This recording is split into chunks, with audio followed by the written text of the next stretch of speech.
Bienvenidos a este espacio donde profundizamos en grandes figuras. Hoy nos metemos de lleno con un nombre que resuena universalmente, Wolfgang Amadeus Mozart. Un gigante, sin duda. Exacto. Pero su vida, bueno, está llena de luces y sombras, de contrastes que a veces se nos escapan. Tenemos bastante material, biografías, análisis musicales, fuentes bastante detalladas, la verdad. Sí, hay mucho escrito sobre él. Y nuestra idea hoy es ir un poco más allá de esa imagen típica del niño prodigio, ¿sabes?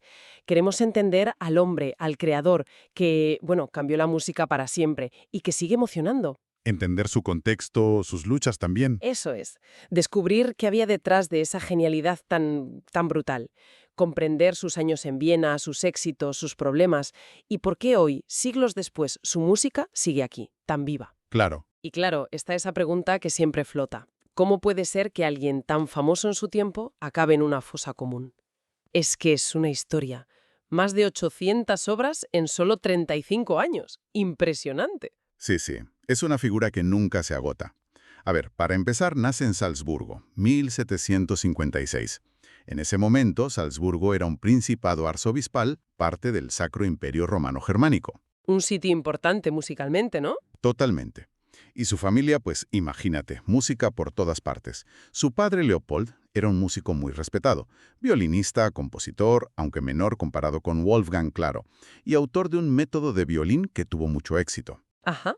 Luego estaba Ana María, su madre, y su hermana mayor, Nannerl, que también era muy talentosa con el teclado. Sí, he leído sobre Nanner. Y el pequeño Wolfgang, bueno, su nombre completo era Johannes Chrysostomos Wolfgangus Theophilus, aunque él firmaba más como Wolfgang Amade, pues mostró aptitudes musicales casi desde bebé.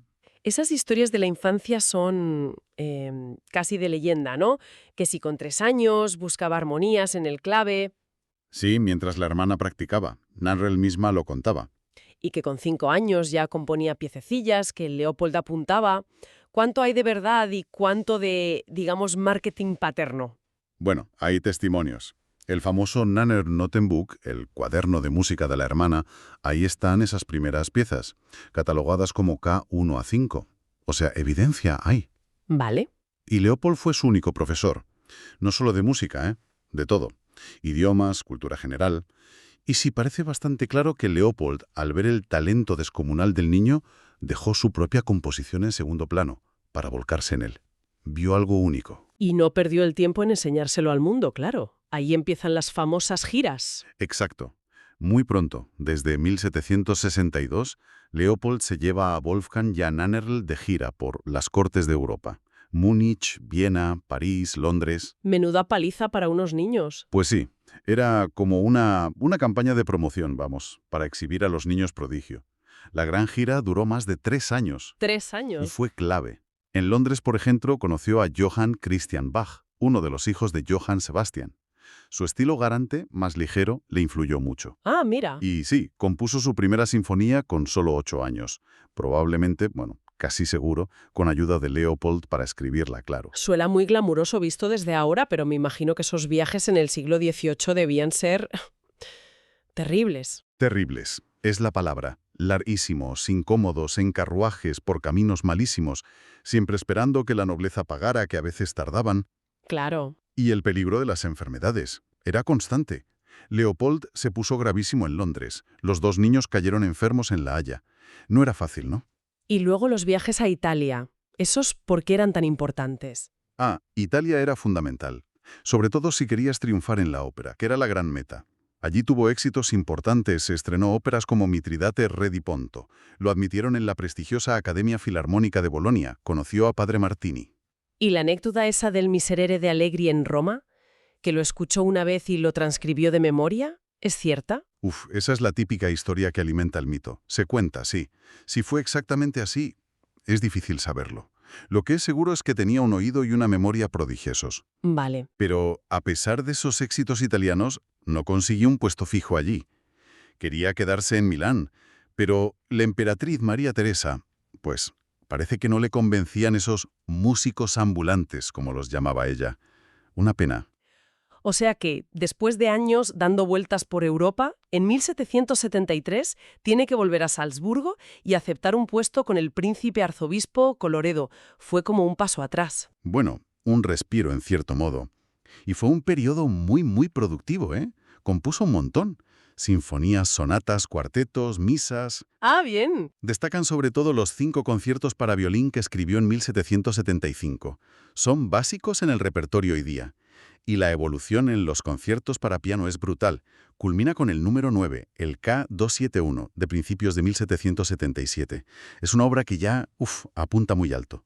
Muestra una madurez increíble. Pero se notaba que Salzburgo se le quedaba pequeño, ¿verdad? Después de haber probado las grandes capitales. Totalmente. El sueldo era bajo, unos 150 florines al año. Y lo peor para él, pocas oportunidades para la ópera. El Teatro de la Corte cerró en 1775. Su gran ambición era la ópera. Entiendo. Y la relación con el jefe, el arzobispo Colloredo, pues tensa. Colloredo era un hombre de la Ilustración, sí, pero muy autoritario. Y Mozart se sentía, pues eso, limitado, infravalorado. Y la cosa acabó explotando, claro. Sí, en 1777 pide la dimisión. Y se va con su madre a buscar trabajo. Primero a Mannheim. Mannheim, la de la orquesta famosa, ¿no? Exacto. Quedó alucinado con esa orquesta, su disciplina, sus crescendos.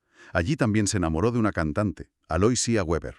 Pero luego fueron a París. Y París fue un desastre. ¿Ah, sí? No encontró trabajo estable, acumuló deudas, tuvo que empeñar cosas. Y lo peor, lo más trágico, su madre murió allí, en julio de 1778. Probablemente, además, sin poder llamar a un médico a tiempo por falta de dinero. Fue un golpe terrible para él. ¡Qué horror! Debió ser un momento durísimo. ¿Y qué hizo entonces? Pues tuvo que volver a Salzburgo. A regañadientes, vamos. Su padre, Leopold, le había movido los hilos y le consiguió un puesto mejor.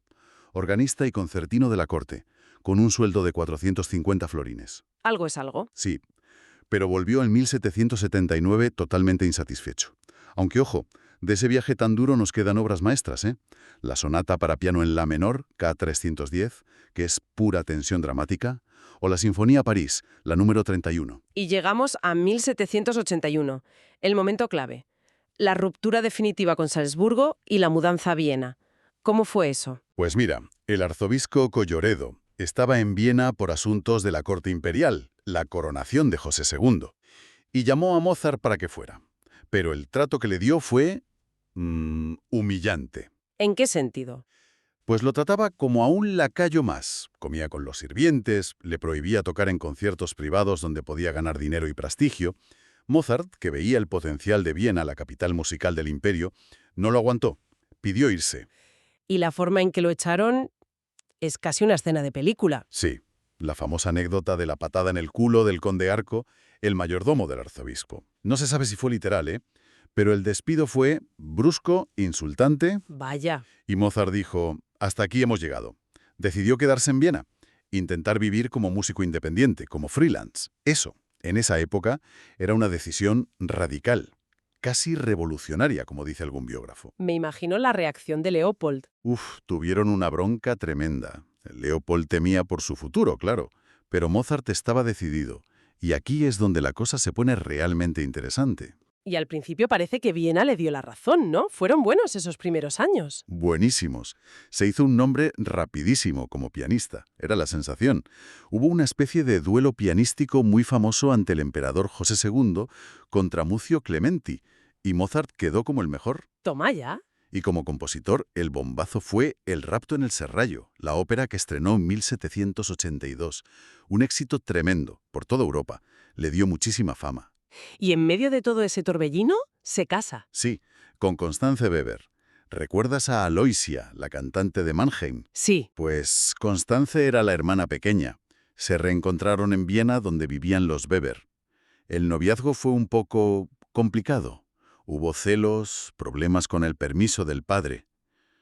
Se casaron en agosto de 1782, en la Catedral de San Esteban. Parece que un poco deprisa y corriendo, sin la bendición inicial de Leopold. Vaya. Tuvieron 6 hijos, pero como pasaba tanto entonces, solo 2 llegaron a adultos, Carl Thomas y Franz Xaver Wolfgang. Y estos años centrales en Viena, digamos entre el 82 y el 87, parecen la cima de su éxito vienés, ¿no? ¿Qué destacarías de esa época? Pues varias cosas importantes. Una, su contacto con la música de Bach y de Händel, a través del barón van Swieten, un noble muy culto. Descubrió o redescubrió a estos maestros del barroco. ¿Y eso le influyó? Muchísimo. Le dio una nueva profundidad, sobre todo en el contrapunto, que incorporó a su estilo clásico. Se nota en obras posteriores como la Flauta Mágica o la Sinfonía Júpiter de Haydn. El otro gran genio del clasicismo. Se admiraban profundamente. Tocaban cuartetos juntos en sesiones privadas. Mozart le dedicó 6 cuartetos de cuerda espectaculares. Los famosos cuartetos Haydn. Esos mismos. Y Haydn le dijo a Leopold una frase mítica. Le digo ante Dios, y como hombre honesto, que su hijo es el compositor más grande que conozco, de nombre o personalmente. ¡Qué palabras! Y como intérprete, él mismo estaba en la cresta de la ola con sus conciertos para piano, ¿verdad? Totalmente. Entre 1782 y 1785 fue una locura. Organizaba sus propios conciertos por suscripción. Estrenó 12 conciertos para piano nuevos en esos años. ¡12! Sí. Alquilaba salas, teatros, incluso salones de restaurantes como el Melgelgrove. Y la gente se peleaba por ir. Ganó bastante dinero con eso.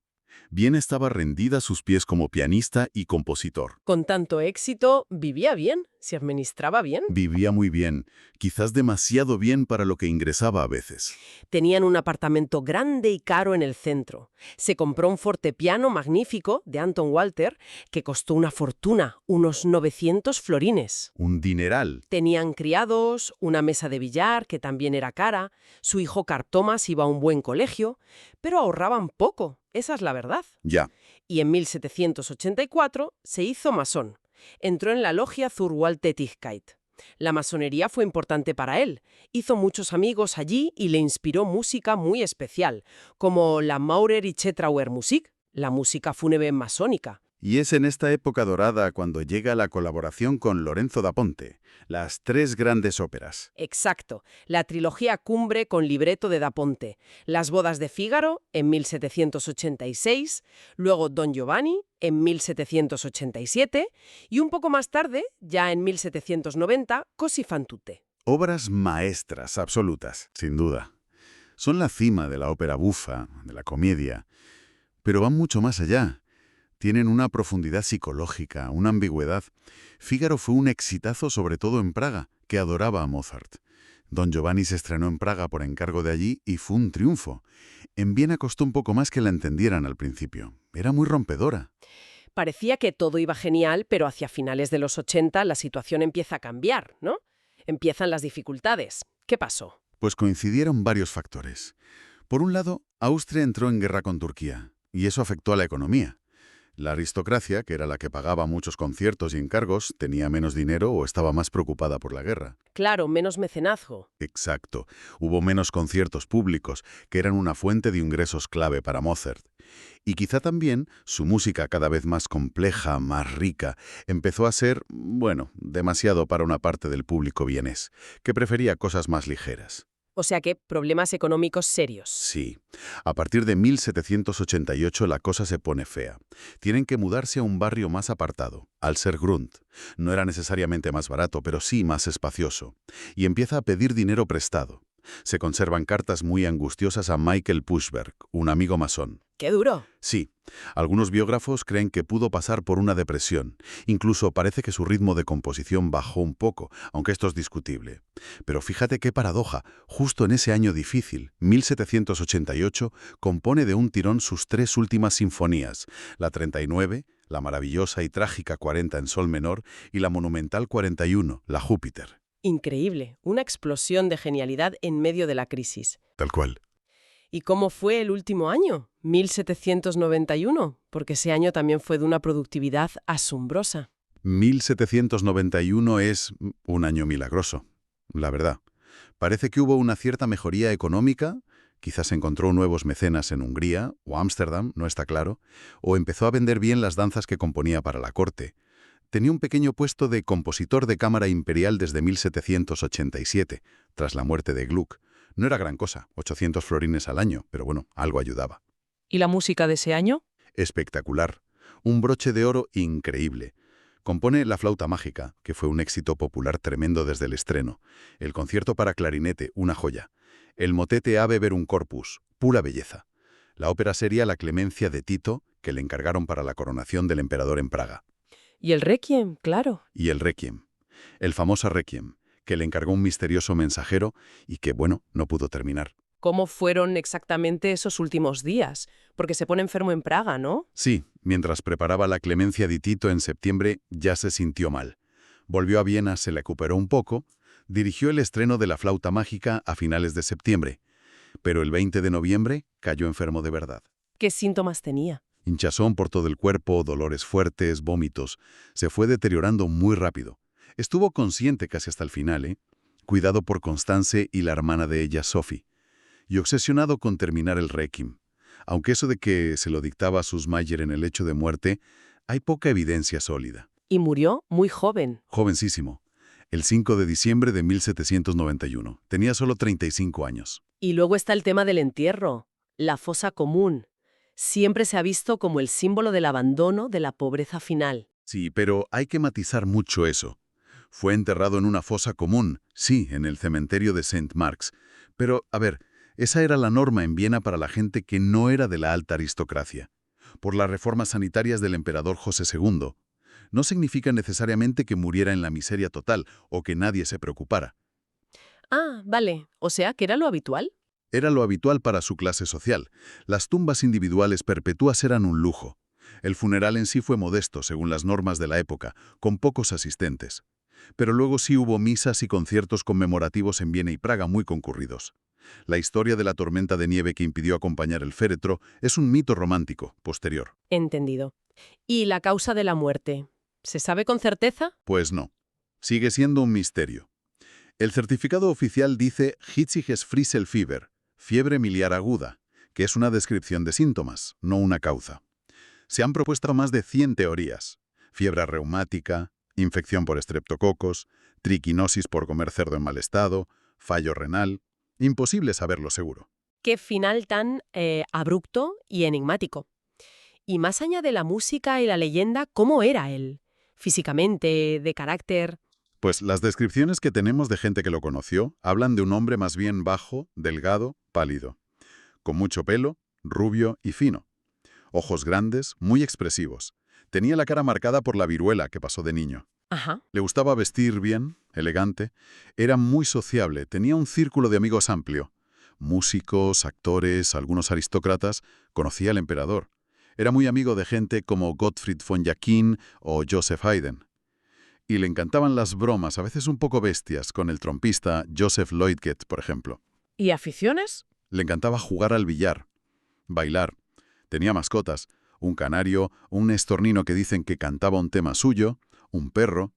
Y luego está ese famoso humor escatológico, ¿no? Sí, las cartas a su prima, la Basle. Exacto. O algunos cánones que componía para divertirse con los amigos. Un lado sorprendente. Era un hombre de contrastes. Trabajador incansable, componía rapidísimo, pero también disfrutaba de la vida social. Católico devoto y masón convencido. Muy complejo. Y volviendo a la música, ¿cómo definiría su estilo? Se dice que es el clasicismo personificado junto a Haydn. Sí, tiene esa claridad, ese equilibrio, esa transparencia que asociamos al clasicismo. Pero es mucho más. Hay una cita de Charles Rosen, un gran pianista y musicólogo que me gusta mucho. Dice que hay que reconocer la violencia y la sensualidad que hay en el corazón de la música de Mozart para entenderla de verdad. ¿Violencia y sensualidad? Sí, no es solo música bonita o elegante. Tiene una profundidad emocional enorme, una carga dramática, a veces una oscuridad. Piensa en la Sinfonía 40 o en Don Giovanni. Y usa la armonía, sobre todo en sus últimos años, de una forma muy audaz, muy expresiva, con mucho cromatismo. Y esa capacidad que tenía para absorber influencias y hacerlas suyas. Era asombrosa, camaleónica. Los viajes de juventud fueron clave. Pilló el estilo galante de J.C. Bach en Londres, la potencia orquestal de Mannheim, la forma de la ópera italiana. Pero todo lo pasaba por su filtro y lo convertía en algo nuevo, personalísimo. Y la influencia tardía de Bach y Händel que mencionabas. Eso le dio una nueva dimensión, más densidad contrapuntística, pero siempre integrada en las formas clásicas, claro. Y fue un maestro absoluto en todos los géneros, todos. sinfonía, concierto, ópera, música de cámara, sonatas, música religiosa. Destacando quizás el concierto para piano y la ópera, ¿no? Sí, el concierto para piano clásico, tal como lo conocemos, prácticamente lo inventó y lo desarrolló él. Ese diálogo increíble entre el solista y la orquesta. Y en la ópera, bueno, es que dominaba todos los palos. La ópera bufa, como Fígaro o Così, la ópera seria, drama heroico, como Idomeneo, el Singspiel alemán, con diálogos hablados, como La flauta mágica. Y lo increíble es la profundidad psicológica que da a los personajes a través de la música. Es algo único. Has mencionado varias veces los números K. ¿Puedes recordar brevemente qué es el catálogo Köchel? Claro, con tantísimas obras, más de 800, hacía falta ordenarlas. Ludwig von Köchel fue un musicólogo que en 1862 publicó un catálogo temático y cronológico de todas las obras conocidas de Mozart. A cada una le asignó un número precedido por la K de Köchel o KV de Köchel, catálogo Köchel, es la forma estándar de identificar sus piezas. Se ha revisado varias veces desde entonces, claro, a medida que se descubren cosas nuevas. Es fundamental para no perderse. Totalmente. Es increíble pensar en todo lo que hizo en apenas 35 años. ¿Cuál dirías que fue su influencia más directa, su legado más palpable? Es inmenso.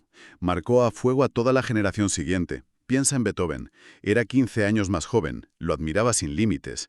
Viajó a Viena de adolescente con la esperanza de estudiar con él, aunque parece que no llegaron a tener mucho contacto. No se conocieron bien. No hay pruebas fiables de que tuvieran clases o una relación estrecha. Pero la influencia de Mozart en el primer Beethoven es clarísima. Hay obras suyas que parecen modeladas sobre las de Mozart. Incluso escribió cadencias para algún concierto de Mozart, como el K466. Qué curioso. Y después de Beethoven, bueno, estudiar a Mozart es paso obligado para cualquier compositor, para cualquier músico. Su manejo de la forma, de la orquesta, de la melodía, de la armonía, sigue siendo una referencia absoluta. Es esa cita de Einstein, ¿no? Que su música es tan pura que parece que siempre ha estado ahí, en el universo. Es una imagen muy bonita y muy cierta. Bueno, recapitulando un poco, hemos recorrido una vida fascinante. De niño prodigio aclamado en toda Europa a compositor maduro luchando por abrirse camino como independiente en Viena. Con éxitos enormes, pero también con dificultades económicas constantes. Y dejando, a pesar de morir tan joven, un legado musical gigantesco, diverso y que sigue siendo esencial. Exacto. Y esa tensión es clave para entenderlo. El genio reconocido por todos, Haydn lo dijo, el propio emperador lo apreciaba, y a la vez esas luchas cotidianas, esa precariedad a veces, que culminan en ese entierro tan normalito, tan poco acorde a su talla artística. Aunque, paradójicamente, su fama se disparó de forma increíble justo después de morir. Empezaron a publicarse biografías, ediciones de sus obras, la leyenda no hizo más que crecer. Y para dejar a nuestros oyentes pensando, Mozart tenía esa habilidad increíble para absorberlo todo, para transformar los estilos de su época. Si hubiera vivido más, si hubiera llegado, no sé, a 1810, 1820, ¿cómo habría sonado su música? ¿Se habría metido en las corrientes del primer romanticismo que ya exploraba Beethoven o habría encontrado un camino totalmente distinto, quizás aún más influyente? Es la gran pregunta, ¿verdad? Una especulación fascinante. Nos queda su obra, que ya es un universo en sí misma, y esa pregunta abierta sobre lo que aún podría haber llegado a ser. Pues con esa reflexión nos quedamos. Muchísimas gracias por este análisis tan completo y apasionante de Wolfgang Amadeus Mozart. Un placer, como siempre. Y a todos ustedes, gracias por acompañarnos. Hasta la próxima.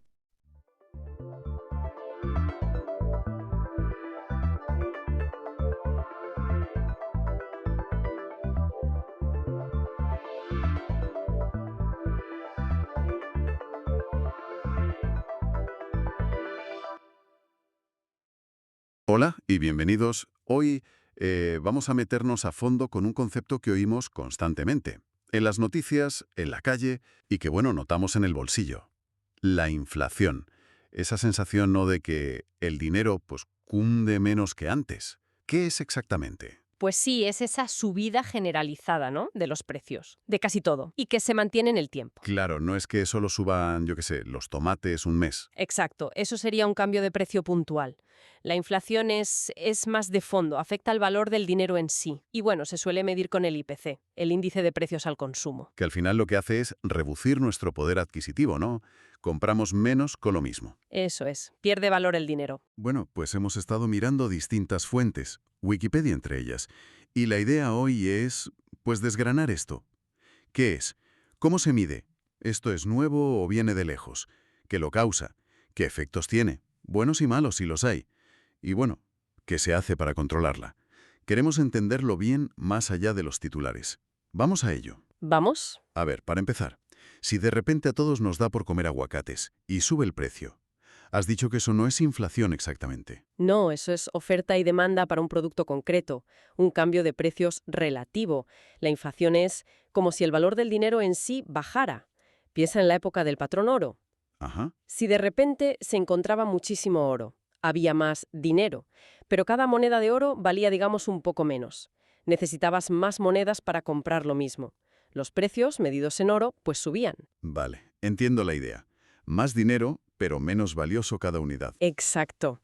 De hecho, la palabra viene de inflare, del latín, soplar, inflar, como si se inflara la cantidad de dinero o los precios. Y ojo, que aunque hablemos de inflación, está su contrario, la deflación, que es la bajada general de precios. Que suena bien, ¿no? Que bajen los precios. Suena bien, pero es peligrosa para la economía.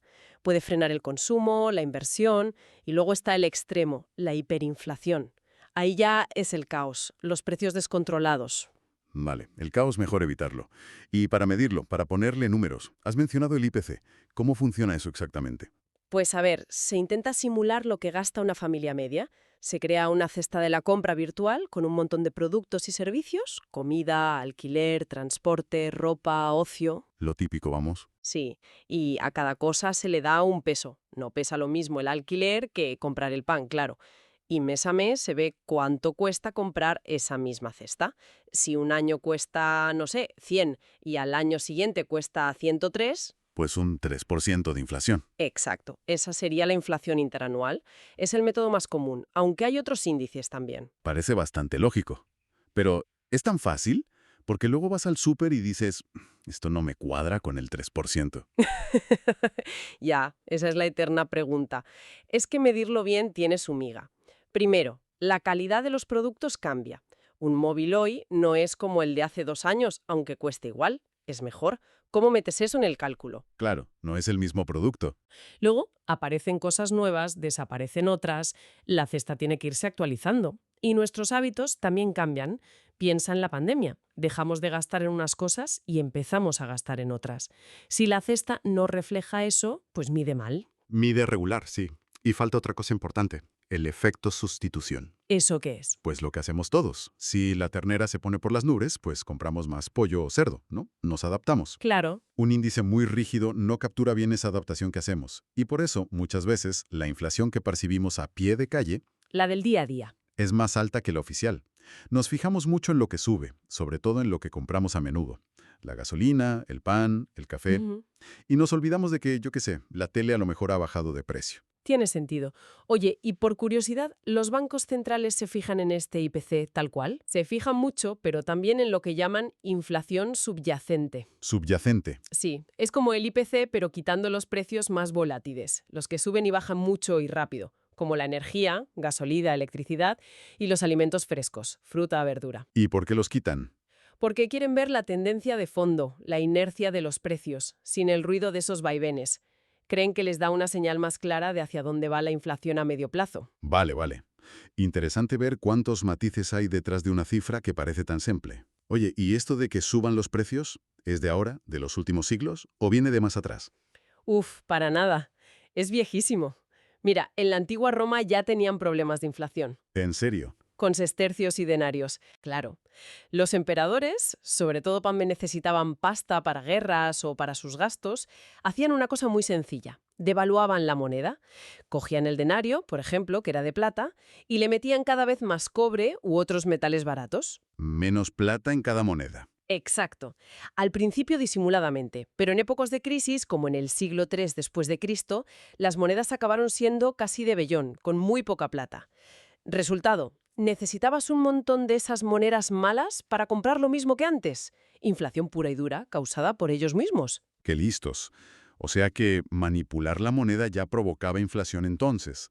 ¿Algún otro ejemplo así histórico potente? Pues sí, la famosa revolución de los precios en Europa, allá por los siglos XV, XVI, XVII. Revolución de los precios. Suena fuerte. Y lo fue. Los precios se llegaron a multiplicar por 5 o 6 en unos 150 años, una barbaridad para la época. ¿Y por qué? La causa principal que se señala es la llegada masiva de oro y sobre todo plata de América. España se llenó de plata y de ahí pasó al resto de Europa. Claro, el dinero de la época. Exacto. Entró muchísimo metal precioso, mucho más rápido de lo que crecía la producción de cosas para comprar. Más dinero persiguiendo a los mismos bienes, pues los precios suben. Aunque también influyó que la población crecía tras la peste negra, y eso ya aumentaba la demanda de por sí. O sea que la cantidad de dinero circulando parece un factor clave desde hace mucho. ¿Y qué pasó cuando se inventó el billete, el papel moneda? Pues ahí digamos que se abrió la caja de Pandora, en cierto sentido. ¿Por qué? Porque el dinero ya no era algo con valor en sí mismo, como el oro o la plata. Pasó a ser fiduciario, basado en la confianza en quien lo emite, el Estado o el Banco Central. Ya. Y eso da mucha más flexibilidad para crear dinero, que puede ser bueno para gestionar crisis, pero también da un poder enorme para crear dinero de la nada. ¿Y si se abusa? Tenemos un problema. Las peores hiperinflaciones de la historia moderna, como la de Alemania en los años 20, o Zimbabue o Venezuela más recientemente, ocurrieron con dinero fiduciario, cuando los gobiernos se pusieron a imprimir billetes como locos para pagar sus gastos. Entiendo. Pero a ver, no siempre ha sido un desastre el dinero fiduciario, ¿no? Ha habido épocas más tranquilas. Sí, por supuesto. De hecho, mira, desde los años 80 hasta hace no tanto, en muchos países tuvimos un periodo de inflación bastante baja y estable. Se le llamó la Gran Moderación. ¿Y a qué se debió? Pues se suele atribuir a que los bancos centrales se volvieron más independientes de los gobiernos y se centraron mucho más en su objetivo de controlar la inflación. Aunque, bueno, los últimos años parece que han puesto esa moderación un poco en jaque, ¿no? Sí, parece que sí. Bien, ya sabemos qué es, cómo se mide, un poco de dónde viene. Vayamos al meollo. ¿Qué causa la inflación hoy en día? ¿Por qué suben los precios? Pues hoy se habla mucho de un modelo como un triángulo, para explicarlo. 3 grandes tipos de factores. A ver, ¿cuáles son? Por un lado, lo que se llama presiones de demanda o inflación de demanda. Es sencillo. Si todo el mundo quiere comprar más cosas, familias, empresas, el gobierno, y la economía no da abasto para producir tanto... Pues los precios suben, para equilibrar. Exacto. Imagina una economía que va a tope o que el gobierno gasta muchísimo o que el crédito es muy fácil y barato. Todo eso puede tirar de los precios hacia arriba. Vale, mucha demanda.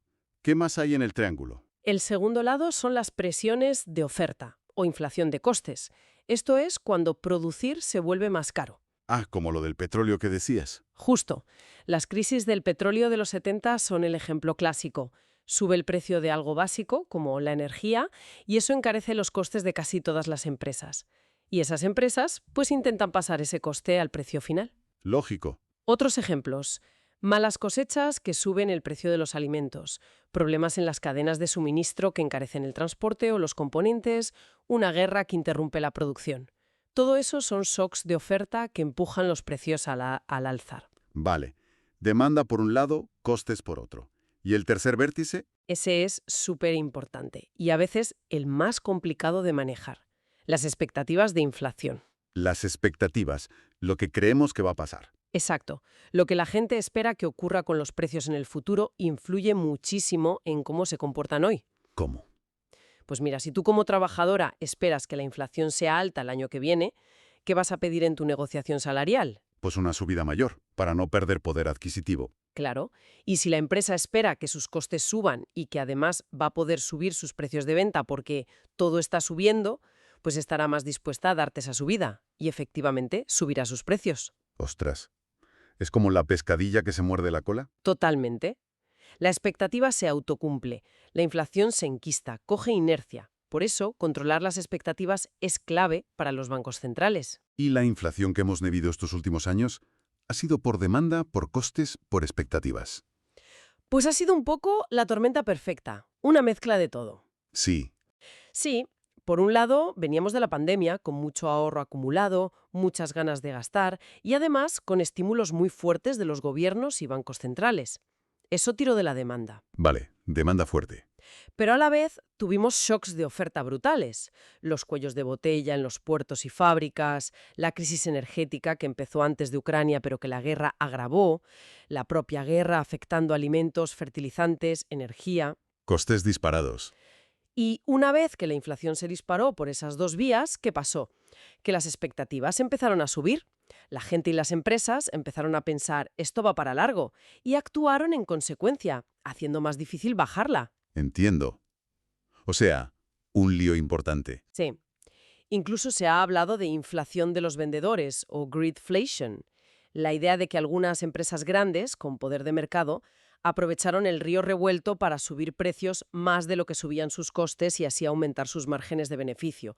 Hay debate sobre cuánto peso tuvo esto, pero es otro factor que se ha mencionado. Ya veo que no hay una única causa simple.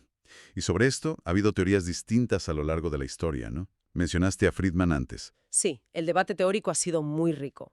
La teoría cuantitativa del dinero, impulsada por gente como Irving Fisher y sobre todo Milton Friedman, ponía el foco casi exclusivamente en la cantidad de dinero. La inflación es siempre un fenómeno monetario. Esa es la frase famosa de Friedman. Para ellos, si la cantidad de dinero crece más rápido que la economía real, a la larga sí o sí habrá inflación.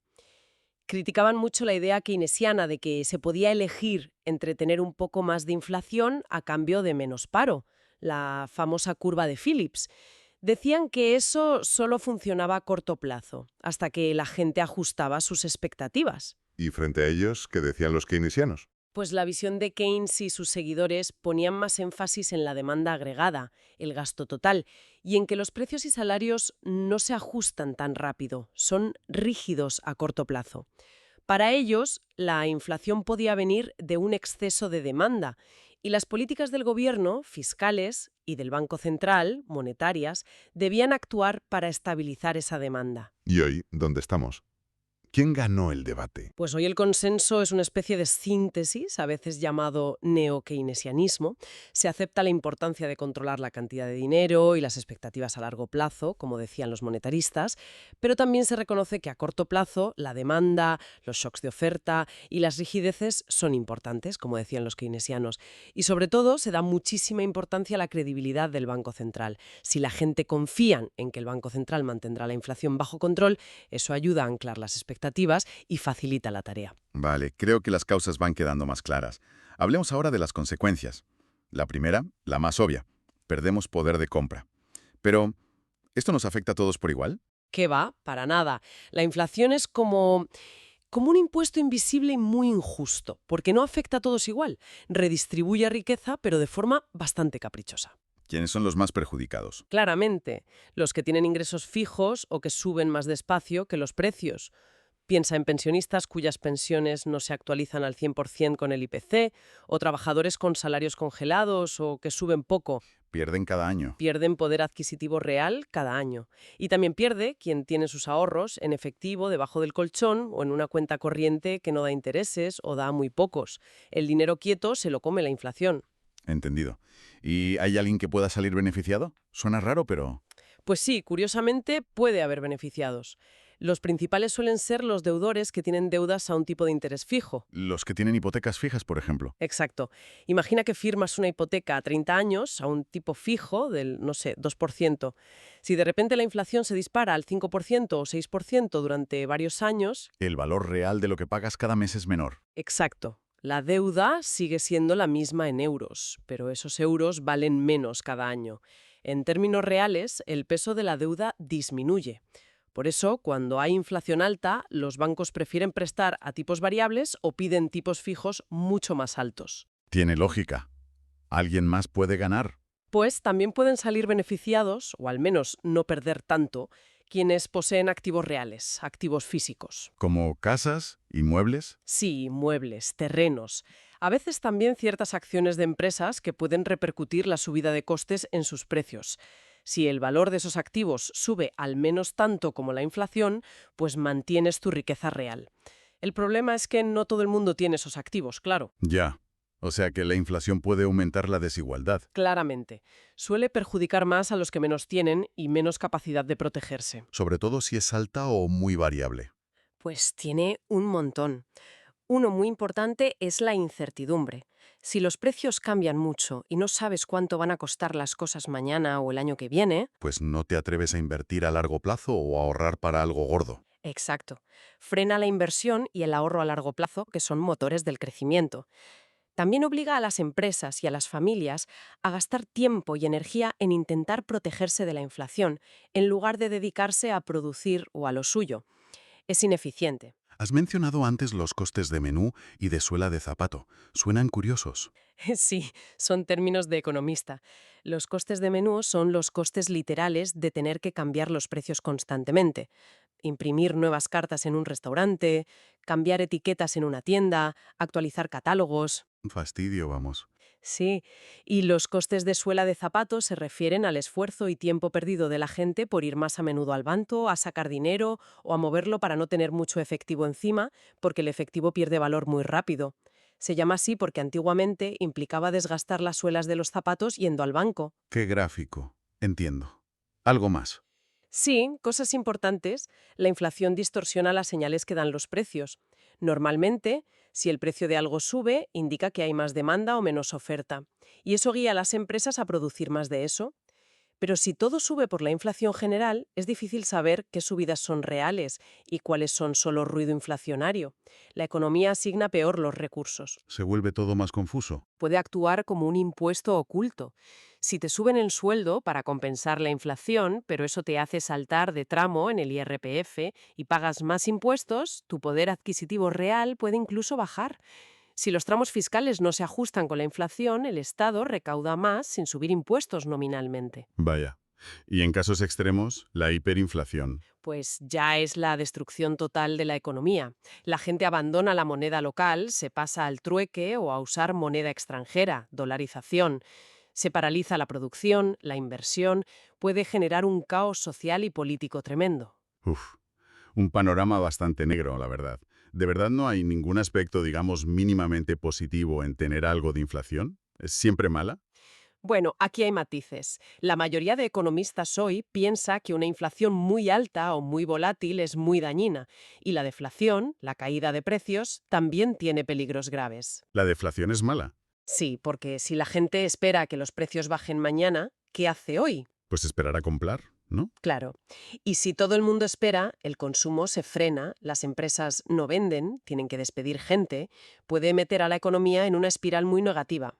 Por eso, la mayoría de bancos centrales no buscan inflación cero, sino una inflación baja, estable y predecible. Ah, por eso suelen decir lo del objetivo del 2%, ¿no? Exacto. Ese 2% se considera una tasa lo bastante baja como para no distorsionar mucho la economía, pero lo bastante alta como para evitar el riesgo de caer en deflación. Y además, tener ese pequeño colchón de inflación da algunas ventajas. Ventajas. ¿Como cuáles? Pues una que se menciona mucho es que engrasa las ruedas del mercado laboral. Engrasa las ruedas. Sí. A ver, a nadie le gusta que le bajen el sueldo nominal, ¿verdad? Es muy difícil de aceptar. Hombre, claro. Pero a veces, por cambios en la economía, puede ser necesario que los salarios reales, el poder de compra, bajen un poco para mantener el empleo. Con una inflación del 2%, si te suben el sueldo solo un 1%, tu salario real ha bajado un poco. Pero no has tenido un recorte nominal. Es un ajuste más suave, menos conflictivo. Vale, permite ajustes sin que duela tanto, digamos. Algo así. Y otra ventaja importante de tener ese objetivo del 2% es que da más margen de maniobra a la política monetaria. ¿En qué sentido? Los bancos centrales bajan los tipos de interés para estimular la economía cuando hay una crisis, pero los tipos de interés nominales no pueden bajar mucho más allá de cero. Es el límite inferior. Cierto. Si la inflación normal es del 0%, el tipo de interés real, nominal menos inflación, también está limitado cerca de cero. Pero si la inflación normal es del 2%, el Banco Central puede bajar los tipos nominales a cero y el tipo real sería menos 2%. es un estímulo mucho más potente para incentivar el gasto y la inversión. Evita caer en la trampa de la liquidez, donde la política monetaria pierde efectividad porque los tipos ya están en cero. Entiendo. Es como tener más munición para las crisis. Exacto. Por eso, aunque la inflación tiene muchos inconvenientes, un nivel bajo y estable como ese 2% se considera hoy el mal menor o incluso un objetivo deseable, frente a la deflación o la inflación cero. Vale, me queda mucho más claro el porqué de ese objetivo. Entonces, si se busca controlar la inflación, mantenerla en ese nivel bajo y estable, ¿cómo se hace? ¿Quién lo hace? Pues la herramienta principal hoy, sin duda, es la política monetaria, y la responsabilidad recae en los bancos centrales. Como el Banco Central Europeo aquí, o la Reserva Federal en Estados Unidos. Esos son. Ellos son los guardianes de la estabilidad de precios. Es su mandato principal en muchos casos. ¿Y siempre ha sido así? ¿Siempre han sido los bancos centrales los encargados? No siempre con la independencia y el enfoque actual. Antes se probaron otras cosas. Durante mucho tiempo el patrón oro fue el ancla. Lo mencionaste antes. La moneda valía una cantidad fija de oro. Eso es. Limitaba mucho la capacidad de crear dinero, lo que en teoría controlaba la inflación, pero era muy rígido. Si había una crisis no podías responder fácilmente, y al final se abandonó. ¿Qué más se probó? También hubo sistemas de tipos de cambio fijos, como el de Bretton Woods después de la Segunda Guerra Mundial. Las monedas estaban fijadas entre sí y en última instancia al dólar, que a su vez estaba ligado al oro. Pero eso también generaba tensiones y acabó saltando por los aires en los años 70. ¿Y los controles de precios y salarios que a veces se oyen? Esos se han usado sobre todo en tiempos de guerra o crisis muy graves, como medida de emergencia. Pero en tiempos normales la experiencia dice que no funcionan bien a medio plazo. ¿Por qué? Porque si congelas los precios por decreto, pero no atacas las causas de fondo de la inflación, demasiada demanda o pocos bienes, lo que creas es escasez, colas, mercados negros. Es tapar el síntoma, no curar la enfermedad. Nixon lo intentó en Estados Unidos en los 70 y fue un fracaso. Vale, descartados patrón oro, tipos fijos, controles. ¿Qué nos queda? Pues nos queda la política monetaria moderna, centrada en manejar los tipos de interés. ¿Cómo funciona exactamente? ¿Suben y bajan los tipos y ya está? Bueno, es un poco más complejo, pero la idea central es esa. La estrategia dominante hoy en la mayoría de países desarrollados es lo que se llama fijación de objetivos de inflación, o, en inglés, inflation targeting. Lo del 2% que decíamos. Exacto. El Banco Central anuncia públicamente que su objetivo es mantener la inflación en torno a ese 2%, o una cifra similar. Y luego usa su principal herramienta, que es el tipo de interés al que presta dinero a los bancos comerciales, el tipo de interés de referencia, para guiar la economía hacia ese objetivo. ¿Cómo? Pues si el Banco Central ve que la economía se está calentando mucho y que la inflación amenaza con superar el 2%, ¿qué hace? ¿Sube los tipos de interés? Exacto, sube los tipos. Eso hace que pedir prestado sea más caro para los bancos, que a su vez lo repercuten en los préstamos a empresas y familias. El crédito se encarece, la gente y las empresas piden menos prestado, gastan e invierten menos, y eso enfría la economía y frena la inflación. ¿Y si pasa lo contrario? Si la economía se enfría y la inflación está por debajo del 2%, Pues hace lo opuesto, baja los tipos de interés. El crédito se abarata, se incentiva el gasto y la inversión, la economía se anima y la inflación tiende a subir hacia el objetivo. Es como conducir un coche intentando mantener una velocidad constante, acelerando y frenando suavemente según haga falta. y la clave es que todos sepan que ese es el objetivo, ¿no? Lo de la credibilidad que decías. Fundamental. Si los mercados, las empresas y los ciudadanos confían en que el Banco Central hará lo necesario para mantener la inflación cerca del 2%, entonces basarán sus propias decisiones de precios, de salarios, de inversión en esa expectativa. Y eso ayuda muchísimo a que la inflación efectivamente se quede anclada en torno a ese objetivo. La comunicación del Banco Central es casi tan importante como sus acciones. Entendido. Bueno, creo que hemos cubierto bastante terreno, haciendo un poco de balance de todo lo que hemos hablado. Queda claro que la inflación es un fenómeno, complejo, ¿no? Sí, mucho. Con una historia larguísima, con formas de medirla que tienen sus propios retos, con causas que son una mezcla de demanda, de oferta y, muy importante, de expectativas. Y con efectos que los tocan a todos, pero de forma muy diferente. Perjudica a unos, puede beneficiar a otros, genera incertidumbre, ineficiencia. Aunque, como decías, un poquito de inflación controlada parece mejor que la deflación. Eso parece ser el consenso actual, sí. Y la herramienta para intentar lograr ese equilibrio delicado es, hoy por hoy, la política monetaria de los bancos centrales, con esos objetivos de inflación como guía. Y todo esto nos deja con una reflexión final interesante, ¿verdad? Para darle una vuelta. Sí, yo creo que sí.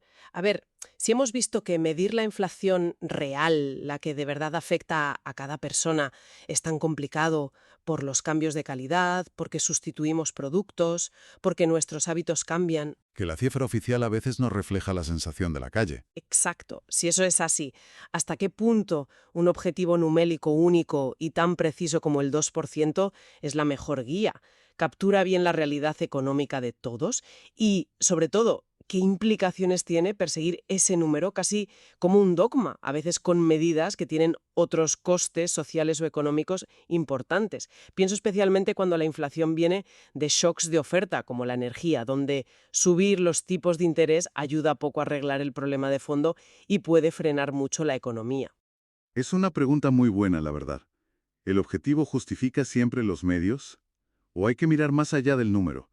Ahí queda la reflexión. Es un debate muy vivo entre economistas y en la sociedad. Pues con esa pregunta en el aire lo dejamos por hoy. Ha sido un análisis muy completo. Gracias por acompañarnos en este viaje al corazón de la inflación. Hasta la próxima. Hasta la próxima.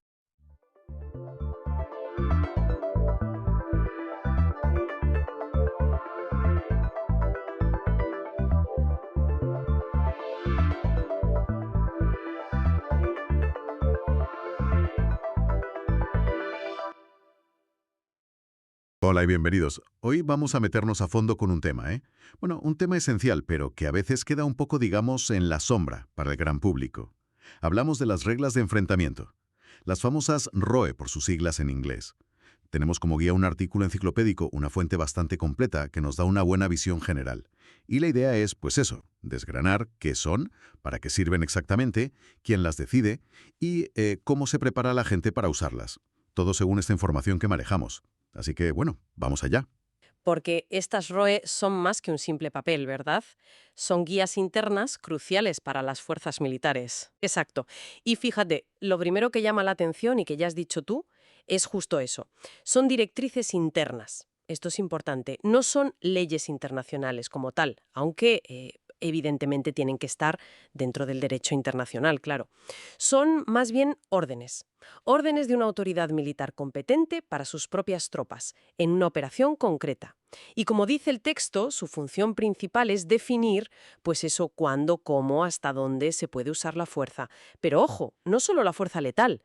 También cubren acciones que igual no son violentas, pero, bueno, que el otro podría tomarse mal, como una provocación. Son como la gramática para actuar en momentos complicados. Entiendo. O sea que tienen esa doble cara. Te dicen lo que puedes hacer, pero también, y muy importante, lo que no puedes hacer. Ponen límites. No es solo vía libre para usar la fuerza, sino un marco muy claro. Cuándo sí, cuándo no, contra quién, con qué intensidad. Y esto vale para la fuerza en general y también para, no sé, usar un tipo de arma concreto o una táctica específica. Hay una frase en el material que me ha parecido muy clara. No dictan normalmente cómo se consigue un resultado, pero sí indican qué medidas pueden ser inaceptables.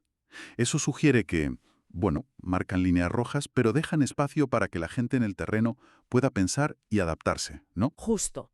Ese equilibrio es fundamental entre lo que está prohibido y la flexibilidad necesaria. Y claro, estas reglas no se aplican igual en todas partes. Cambia mucho según el país y, sobre todo, según dónde estén operando. El artículo que tenemos menciona una diferencia curiosa en Estados Unidos. Parece que mientras otros países usan algo parecido a la RUE, tanto fuera como dentro de sus fronteras, en EUEUME no. Para operaciones dentro del país, si los militares tienen que intervenir, usan otra cosa. Las reglas para el uso de la fuerza, las RUF. Ah, sí. ¿Y por qué esa distinción? ¿Es solo cambiarle el nombre o hay algo más detrás? No, es más que el nombre. Refleja, digamos, entornos legales muy diferentes. Piensa que las operaciones fuera se rigen por el derecho internacional de los conflictos. Ahí hablas de combatientes, objetivos militares, Pero dentro de Estados Unidos, si actúan, es bajo sus leyes internas, la Constitución. El enfoque es más de aplicación de la ley, protección de derechos civiles. Las ROE están pensadas para eso, usar la mínima fuerza posible, a menudo bajo control civil. Así que sí, la diferencia ROE-RUF muestra cómo el tipo de misión y la ley aplicable obligan a tener reglas distintas. Es una adaptación al contexto, vamos. Vale, entendido. La adaptación es clave. Y hablando de adaptarse y de cómo hacer llegar estas reglas, que pueden ser complejas, a la gente que está, pues, en plena faena, ¿no? El texto habla de algo muy práctico. La tarjeta ROE.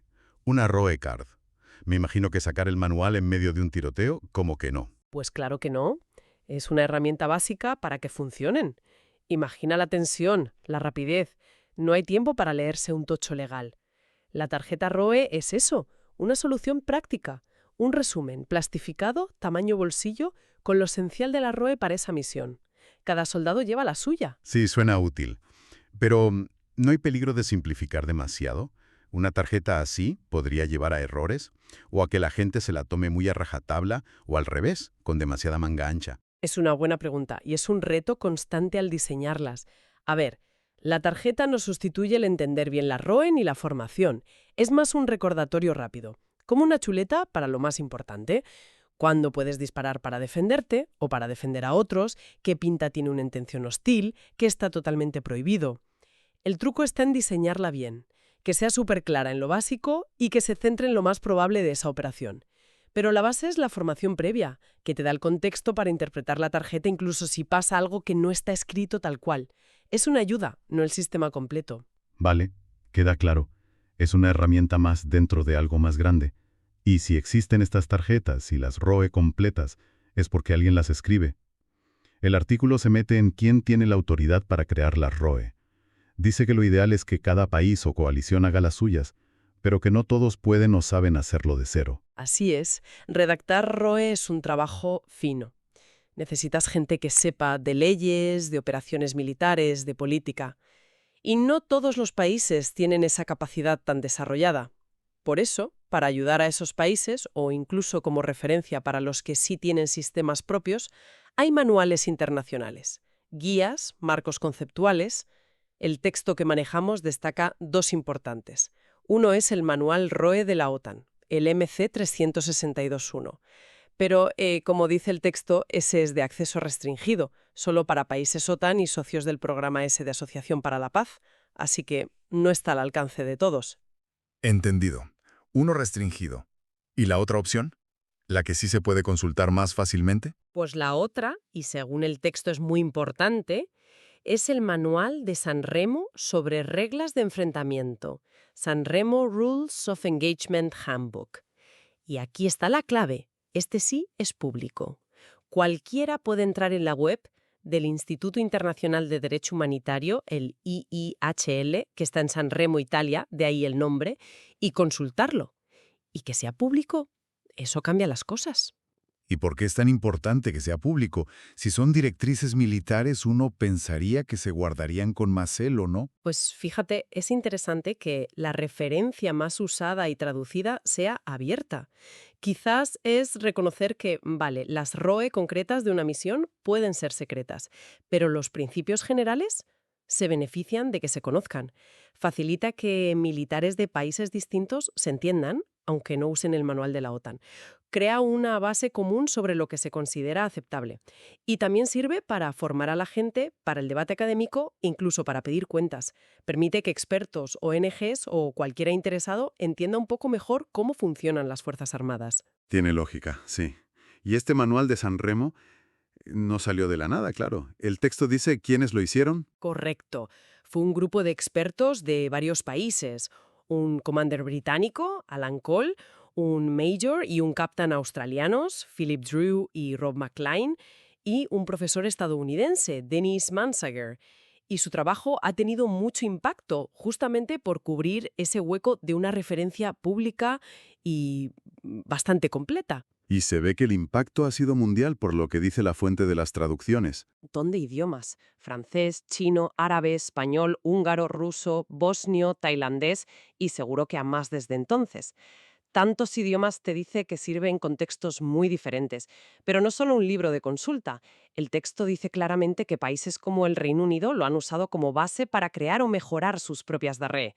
Así que es una pieza clave para que haya cierta armonía y entendimiento sobre las DRE en el mundo. Facilita mucho trabajar juntos en coaliciones. Vale. Tenemos las reglas, cómo varían, las tarjetas para usarlas, las fuentes internacionales como este manual tan influyente. Pero claro, todo este tinglado de normas sería papel mojado si los militares no lo entienden bien y no saben aplicarlo bajo presión. Y aquí el material toca otro punto vital, la formación específica en ROE. Parece que no vale solo con leerse el manual, hay que... Entrenarlo. Es que es indispensable. Piensa en lo complejas que pueden ser las ROE y en las consecuencias terribles de un error. La formación es crítica, ¿sí? El texto destaca mucho la labor del Instituto Internacional de Derecho Humanitario en San Remo, el mismo sitio del manual. Este instituto organiza, dice que al menos una vez al año, normalmente en septiembre, un curso solo sobre ROE. Y por lo que cuenta, no es un curso cualquiera. ¿Qué tiene de especial? Pues según leemos, los que dan clases son, vamos, autoridades mundiales en esto. Académicos, asesores legales militares con experiencia real, los mismos que escribieron el manual. Gente que no solo sabe la teoría, sino que ha visto los problemas de aplicar las ROE en el terreno. Eso asegura una formación de altísimo nivel. Me imagino que un curso así atraerá a gente de muchos países. Exacto. La fuente dice que van oficiales, asesores legales de gobiernos, académicos, de todo el mundo. Y esa mezcla internacional es un valor en sí mismo, porque se comparten visiones de distintos países, experiencias reales, los choques culturales que a veces surgen al aplicar las ROE, se aprende de los profes y de los compañeros. Pero no se queda solo en ese curso anual en Italia. El mismo equipo que hizo el manual de San Remo, o gente formada por ellos, da cursos parecidos a organizaciones muy importantes, como las Naciones Unidas. Eso es interesante. Justo estaba pensando en las misiones de paz de la ONU. Ahí las ROE deben ser un tema tela marinera, ¿no? Sin duda. En las misiones de paz, las ROE son críticas. Definen si los cascos azules pueden proteger a la gente, defenderse ellos mismos, cumplir su misión, en sitios súper volátiles. Que el personal de la ONU esté bien formado en ROE es vital para que esas operaciones funcionen y sean legítimas. Y además de la ONU, el texto dice que este equipo de expertos da formación en escuelas de Estado Mayor de varios países y a otras organizaciones si se lo piden. Vamos, que hay un esfuerzo continuo por extender el conocimiento y las buenas prácticas sobre ROE por todo el mundo. Muy bien, creo que hemos tocado bastantes palos del tema. Si tuviéramos que resumir lo esencial que hemos sacado de la fuente, ¿qué diríamos? Primero, las ROE son directivas internas, militares, no leyes universales, aunque deben cumplir la ley internacional. Eso ha quedado claro. Segundo, su papel es clave. Poner límites y dar permisos para usar la fuerza, buscando un equilibrio entre lo necesario militarmente y lo correcto, legal y éticamente. Tercero, no son iguales en todos lados. Varían por país y misión, como vimos con la diferencia ROE-UF en Estados Unidos. Cuarto, hay referencias internacionales muy importantes, sobre todo el Manual de San Remo, por ser público y servir de modelo global. Y quinto, la formación especializada es crucial, y hay sitios como el Instituto de San Remo que son referencia mundial para formar a la gente.